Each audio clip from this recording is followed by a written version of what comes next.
Welcome back to Real Estate Mindset. Today's video is going to be absolutely bonkers. Now, the data is in and we're losing over 1 million full-time jobs per year. That's right in front of our face, you guys, and yet it doesn't seem like anyone cares. And on top of that, you guys, the trajectory of the unemployment rate is now indicating an incoming recession, or actually that we're already in recession. You guys, wage growth, okay? Real wage growth right now, the ability to pay our bills, American citizens, is in the absolute gutter. Job openings in every single state are plummeting. And yet, Wall Street wants us to continue to spend until the end, until we are absolutely wrecked. And the reason is that is exactly how the economy and our society functions. But please don't forget, I'm not a financial advisor. Even though my bio is as someone that is forced out of my living situation, this house right here has mold. I'm forced out. I put 2 offers in on a house. I didn't get those offers. I decided to rent once again. I'm roughly going to save $180 a month by renting this new place. It's much bigger. It's much better for my family and I. Oh my gosh, you guys, that was super stressful. And if you're stressed, if you're upset about your living situation, hit like on this, you guys. It really helps out the channel. Comment below, share the video. And don't forget, if you guys have any distress pertaining to commercial financing, fill out the application in my description and email it to me. Now, during this video, I'm going to break down the establishment survey and the household survey, because remember, the establishment survey, as you see here from this article, said that we added 272,000 jobs. Meanwhile, you guys, the household survey says we've gained nothing. In fact, they say we've lost over 300,000 jobs. Who are you going to believe? American citizens that are feeling this, or Wall Street? Which one is more trustworthy? Now, the name of this article is U.S. adds a much better than expected 272,000 jobs in May. But, and there's a big but here, you guys, unemployment rate edges up to 4%.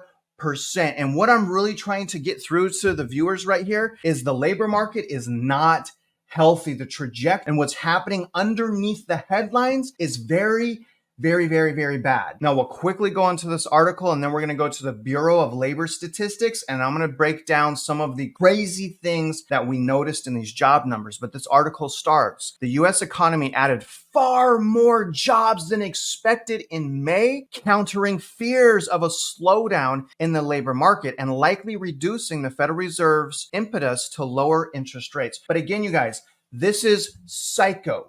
The fact that they are so optimistic, and yet again, the household survey is saying we lost over 300,000 jobs is complete nonsense. The narrative here is that the system is fine and okay. As a consumer, we need to spend because actually it's us, the consumer, that is helping to prop up this very broken economy. And as a consumer citizen, and I read that headline, I read that first paragraph, then I think everything's okay. I'm going to go out and spend my money. I'm not going to care about savings. I'm just going to get into more credit card debt, and I'm going to go about business as usual. When the reality is we have quantitative tightening and an inflation battle. We have all kinds of crazy things going down right now that is telling us, caution, be safe, save your money, cash is king. But you gotta be patient. Non-farm payrolls expanded. According to this, again, before they revise it, remember you guys, they're going to revise this. They always revise this. At least that's a trend that has been happening the last few years. Non-farm payrolls expanded by 272,000 for the month. That's up from 165,000 in April and well ahead of the Dow Jones census estimate for 190,000 jobs. And that's why the market kind of blew up. The market anticipated 190,000 jobs, but the report came out at 272,000 jobs, basically stroking the ego and over-optimism of the market. Because here's the really important thing that apparently the market doesn't seem to understand, which is the trajectory of unemployment. And this again is before they revise the data. This states at the same time the unemployment rate rose. How could we have more jobs? Breaking estimates, and yet unemployment is going up. It's impossible. It's impossible as how. That means that the data is not accurate. Now, again, at the same time, unemployment rate rose 4% for the first time. It has breached that level since January of 2022. Economists have been expecting the rate to stay unchanged at 3.9% from April. The increase came even though the labor force participation rate decreased 62.5%, down 0.2%. However, the survey of households used to compute the unemployment rate showed the level of people who reported holding jobs fell. They didn't go up, but fell 408,000. Looks like there's a huge difference between Wall Street and at home at Main Street. Now, scrolling down here, if you guys want to come back to this chart, it will be here. Here's the monthly job creation in the United States. You can kind of see since January of 2022, it's been tapering off pretty substantially. Now, remember, October 2023, Danielle DiMartino Booth thinks this is when the recession really started. And it's very possible. I mean, that was one of the months of the lowest monthly job creation in the US in a long time. I mean, we saw a low number here in March of 2023. So 2023, actually, again, when they revised the data, we see that 2023 was a much weaker market than what we saw in the headlines. Now, here it is right now. Again, you guys, 272,000, not really buying it. And I'm not really buying it because, again,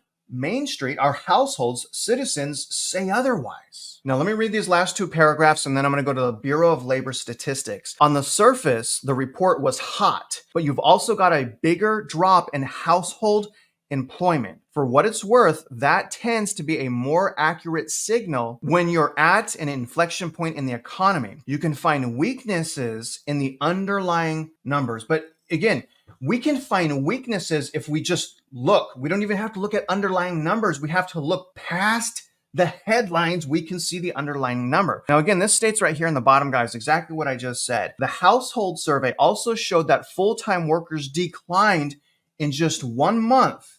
I'm going to read this again because I really want you to wrap your mind around what I'm about to tell you.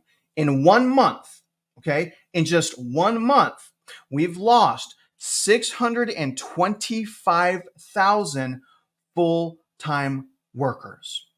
All right. Now, part-time jobs have actually increased. So we're throwing away full-time jobs and that's being replaced by government jobs and part-time jobs. And it's saying here, part-time jobs actually didn't go down.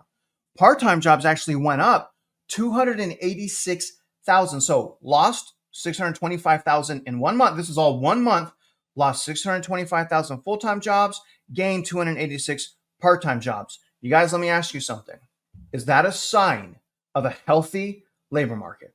Is that a sign of a healthy labor market? I mean, how much longer can we keep this trajectory? And I'm going to show you again, anytime, and I'm going to go back to the 60s and 70s, almost any time the unemployment rate goes up, a recession is right around the corner. So we have more data now that is saying recession, warning, recession, warning. What happens during recession, guys?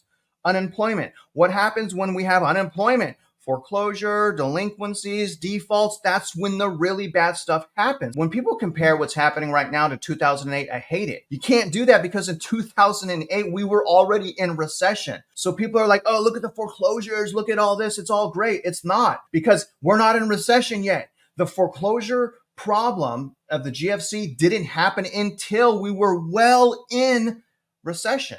So when I hear people comparing that to comparing what's going on right now, it's just, whoa.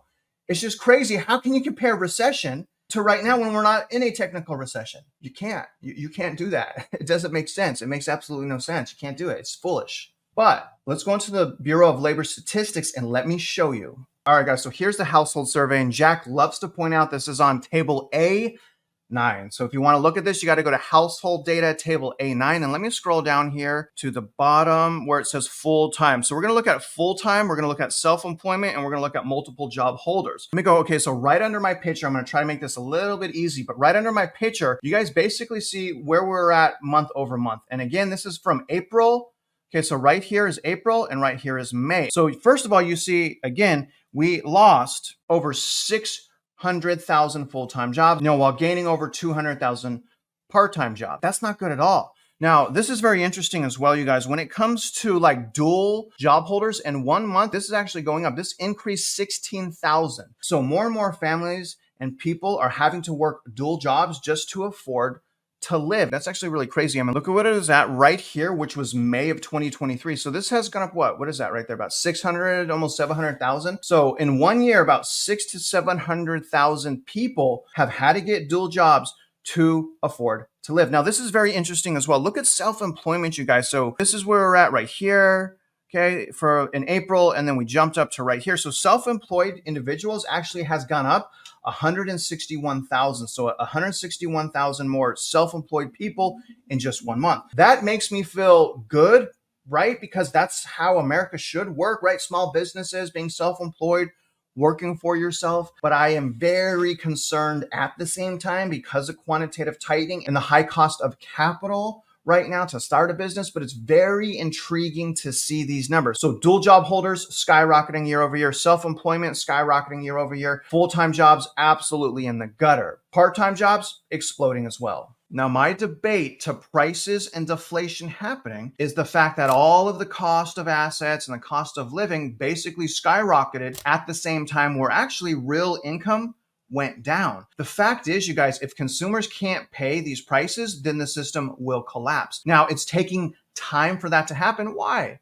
Because the money printing, the amount of money printing and inflation that happened over the last 3 years is making things a lot more difficult, and it's causing things to take a lot more time as far as resetting. And I want to show you exactly what's happening as far as year to date, because remember, we need to make roughly 50% more income. So let's look at how we've started 2024, and let's see if we're off to a start that's going to get us to a 50% increase in income. Let's look at real wage growth for 2024. So this pathetic looking chart right here, you guys, are real earnings for all employees. Okay, and you can see here chart one over the month. Okay, this is month over month percent change in real average hourly earnings for all employees, and this is seasonally adjusted. And January starts right here where it says 0.2. So I want everyone to know that, again, we started the year according to this information with real income increase of 0.2. But look at February.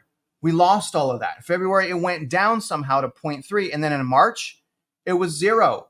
Okay, and then look at in April, it was negative 0.1. And then finally, according to them, in May, we had a 0.5 increase. And again, they're going to revise this downward. But what does all that mean, you guys? So when we add all this together, we're up 0.3, less than 1%. And it's been what? Would they count 5 months? Y'all, we're off to a horrible start. You guys can see 2023. Look at 2023. At least they have an overall. I mean, when you look at 2023, it looks like it was in better shape than what's happening right now, which is basically 3 consecutive months of non-growth. Okay, 3 consecutive months of non-growth between February through April. So February, March, and April of 2024, we did not make more income. We lost income, and yet inflation is still going up. We lost income, and yet the cost of living is still going up. And that is why I say, and I know I'm saying this till I'm blue in the face. I feel like I'm blue in the face right now, but that's why I say there's going to be hell to pay. It's not a sustainable situation because the fundamentals aren't there, which the missing piece is income, right? I mean, by all means, let prices go up, but let's also make sure that all of us are also making more money. Would you guys agree with that? Let me show you something else that's extremely concerning. The number of job openings has declined sharply in every single state. And you guys look at the data. This is June 21st, literally at 6 a.m. I found this morning when I was making this. And let me go down here and I'm going to read you guys a couple paragraphs and then I'm going to show you the map of what's going on in the state. But listen to this, okay? Again, we need to understand what's headed our way because we can't understand it if we're only looking at the headlines. Nationally, for the first time since before the pandemic, the number of job openings and unemployed people is roughly in balance. A little more than 1 opening per person looking for work, according to a state line analyst of U.S. Bureau and Labor Statistics data. At the height of the labor shortage in 2022, there were 2 job openings per seeker. As of April, that ratio is down 1.2 openings per person. In about 2 years, they chopped that sucker down to what, 30, 40%? It's coming, but you got to pay attention. Now let's go on. California, it's going to talk about California. California is in way worse shape than people realize. And I'm from California and I had a foreclosure in California and a bankruptcy in California and I lost my job in California. So I have a right to talk smack about California. California, one of the few states where unemployment is above 5% and unemployment people outnumber job openings, has replaced Mississippi as the state with the highest unemployment.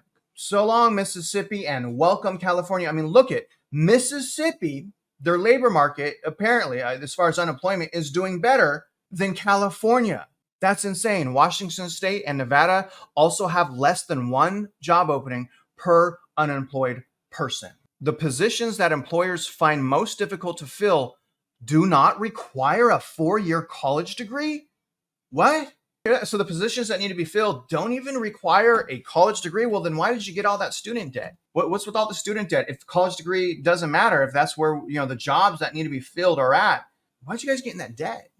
You know what I mean? That's crazy. Now, this is from a research director at Indeed, okay, the hiring company. We've hit the spot now where if employers do continue to pull back on openings, the probability of the unemployment rate rising more sharply becomes higher. In other words, when we look past the headlines, we can see that not only are they deceiving us with foolish optimism, but they are misleading us with how they are calculating data. They're counting one person more than once with the establishment survey. You can't count one person more than once. It's not fair, and it's not effectively telling us what's going on. Even Jerome Powell came out and said, hey, we're a little aggressive on the establishment survey. We are being lied to and manipulated with this data because, again, remember, the system needs us to continue to spend until we're completely wiped out. Now, if you're wondering what to do with this information, if you're worried about your job, I'm going to tell you right now, work on your resume. You guys, during the GFC, my resume was 12 pages long. All right, let me just remind everyone how a resume works because this is so frustrating to me. Kids forgot this, okay?